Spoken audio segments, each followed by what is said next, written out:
السلام علیکم. دیکھیے ڈپریشن ایک نفسیاتی کیفیت ہے اور اس کا علاج یہی ہے کہ آپ اپنے نفسیات کو بدلیں.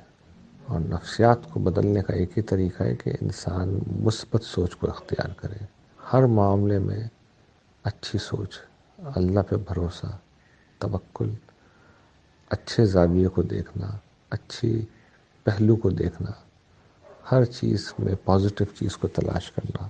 یہ جب آپ اپنی عادت بنائیں گی تو آہستہ آہستہ آپ کی سوچ بدلنا شروع ہوگی. اور اگر یہ نہیں کریں گی تو دنیا بھر کی دوائیاں کھا لیں، ڈپریشن سے نہیں نکل سکتے.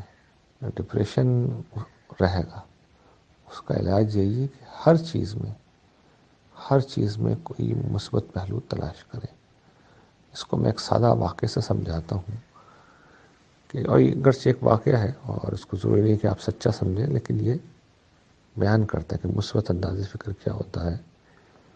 کہ حضرت موسیٰ کے متعلق کہا جاتا ہے کہ وہ ایک جگہ سے گزرے، دیکھا کہ ایک شخص معذور ہے، ہاتھ بھی نہیں ہے، ایک پاؤں بھی نہیں ہے، آنکھیں بھی نہیں تھیں اس کی، اور زمین پہ پڑا ہوا تھا اور بہت شکر گزاری اللہ کا شکر ادا کر رہا تھا.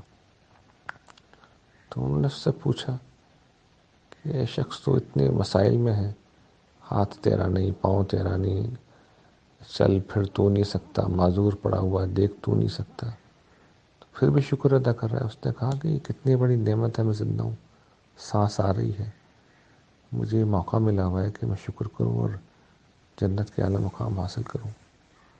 آپ یہ دیکھیے کہ یہ بھی انداز فکر ہوتا ہے.